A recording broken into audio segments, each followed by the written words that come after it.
when I started looking for jobs and everyone just kept rejecting my applications, I was like, man, there has to be a way to learn on the job. And then it immediately hit me, wait a minute, what if there's like an apprenticeship for software development?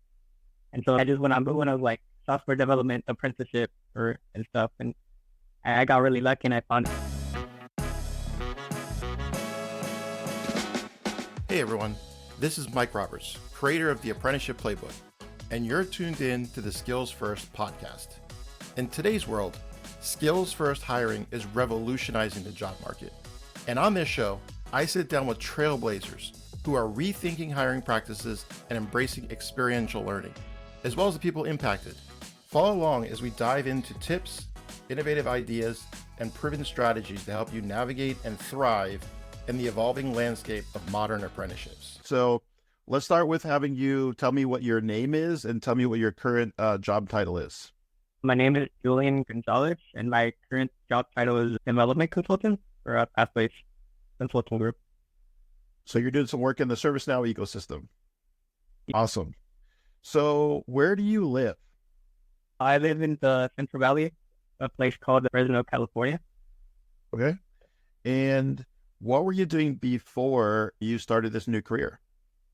So before I did this, I worked as a Smog tech 5 years, and it was a chill job, but there was only I could only go up so far in the ladder and make so much money. And when you work as a Smog tech, especially right here in the summer, like in the summer in Fresno, it gets to like 110, and I have to inspect cars it's 110 degree weather, and then the engine bay's like 100 plus degrees. That's terrible work conditions. Yeah, not fun. My guess is Pathways is a little bit more comfortable. Oh man, it's so much better having AC at home. AC, I know. Working inside. Yeah, that's a phenomenal transition from working in the heat and doing like physical, manual type out there and all kinds of people that you're dealing with to now really solving problems from the comfort of your home. Yeah. Sounds amazing. What was one of the biggest challenges in your journey to become a software engineer? I always wanted to get into tech. I just always doubted myself. And then when the pandemic started, I decided I was going to get serious about it. And I was on track to finishing my associates. So I just focused on that. And then I quit my job in March of 2021. And I told myself, okay, I'm almost done with my associates. I'm going to focus on that. And I'm going to do a lot of projects and apply for jobs. And I was just applying for like jobs every single day, week after week, month after month. And I was getting no responses. Yeah. I know the feeling. So how did you learn about this program that you completed? My brothers they're electricians. They work in low voltage and alarms. And they actually got their start through apprenticeship. And my dad's always, when I first got out of high school, I applied for the carpenters union as an apprentice. But the list for that is like 300 plus people every single year. And so that was going to take a couple of years for me to even get looked at. And so when I started looking for jobs and everyone just kept rejecting my applications, I was like, man, there has to be a way to learn on the job. And then it immediately hit me, wait a minute, what if there's like an apprenticeship for software development? And so I just went on moving of like software development apprenticeship and stuff. And I got really lucky and I found a CCC. Nice. Yeah, man, that's the cheat code that you found because like a lot of people don't make that connection. So they don't even think that this is an opportunity. And there are very few apprenticeship programs, very few. So like to do the search, like I think was a big hack that hopefully people are hearing this and they realize that, oh man, try that hack and more of that searching might result in more of these like companies starting to show up because we see there's a demand. So how long did it take for you to finish the program?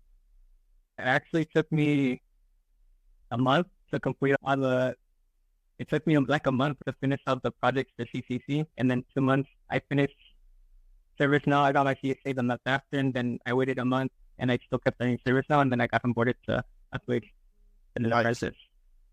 So I often tell people your story and share with them that like, oh yeah, we have some people that fly through the curriculum because they've had a little bit of time to like self-teach or go through. And it's a testament to how much hard work you put in beforehand when it was just the unseen. It's the time that like a lot of people put in before they're successful that really allowed you, I think, to just crush it in the curriculum and get done with. Most people might take 4 to 6 months.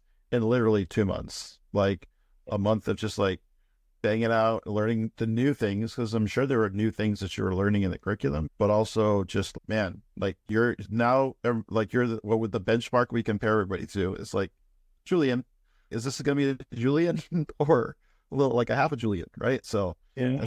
again, props for that, for putting in the work, because it doesn't come easy for anybody, but it was clear. I remember when I interviewed you, I asked you some question about coding and I could see like you lit up and I was like, oh, this guy's going to be a coder.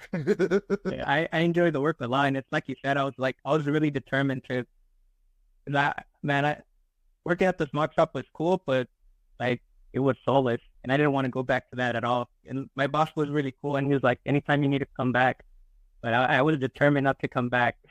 Oh yeah. Yeah. You got to be looking forward.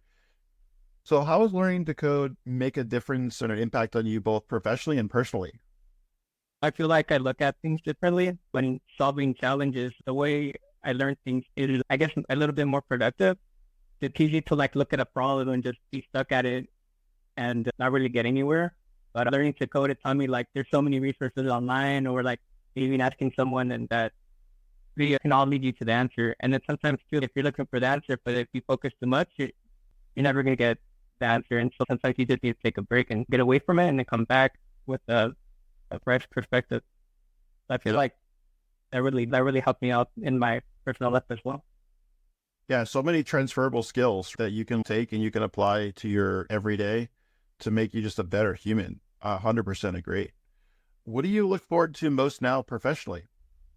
I just got my first paycheck from Uplift like this week or last week, and it was so amazing because I'm used to getting paid like $18, $20 an hour, and like my mortgage is like $1,600 a month, and so it feels nice to actually have some money left over and be able to save. And I guess the thing I'm not looking forward to a lot of being able to actually build a retirement, actually be able to afford, like maybe now I can actually afford traveling. Nice, man. That's huge. Like I can hear and sense the like weight lifted off your shoulder to know that if you're living from paycheck to paycheck and you have now that capacity, that's huge. I remember when that happened for me. I remember when I went from like really wanting to do this to figuring out, oh, I can do what I do for fun. I can do that for real. And then starting to see those checks come in, I was just like, whoa, this is like life changing. Yeah. Nice. It was great. Who's someone that you look up to that you want to give a shout out to? Honestly, you and Joshua Shapiro, my mentor, because what you're doing is, I don't think without you, I don't know, maybe I would have been able to get a job in software development, but it would have taken me a lot longer. And it's very demoralizing to be looking for a job for 4 months, 5 months, and not even hear back from recruiters. What you're doing is, it's a blessing. If someone applies for CCC, I think they need to realize how it's such a great opportunity. And if they're going to join, they need to realize how it's like you said earlier, that there's not very much apprenticeships in California or in the U.S. for software development. Like I think out of all the apprenticeships, I found you were like the only one that is doing the apprenticeship program. It's a huge opportunity and people need to take advantage of that. Appreciate it. I appreciate you showing love, especially also to Josh Shapiro. Shout out to him. I think having that mentorship, I'll give him more credit in the shout out than I feel almost morally obligated, since I've lived the lifestyle of those big checks, to be able to say, hey, how can I help more people that are just like, they're deserving. They're super hardworking. You're out there in the heat and you want to do something different. If I can help, more than happy to do so. Appreciate you. This is the last question, and it's most challenging for some. What is your favorite snack? My favorite snack, man. Do drinks count? Thai milk tea. Thai milk tea? Okay. Yeah. Yeah. But that doesn't have the little bubble things in it. That's just tea, not the tea with the little, like... Yeah, you can add the boba, but I don't really like the boba because it tastes like plastic. Yeah, I don't like it either. Like, sometimes you just need a little refreshing pick-me-up in the middle of your day, so I like it. Awesome. All right, Julian, thanks so much for coming on the program. Yeah, thanks, Mike, for having me. Awesome.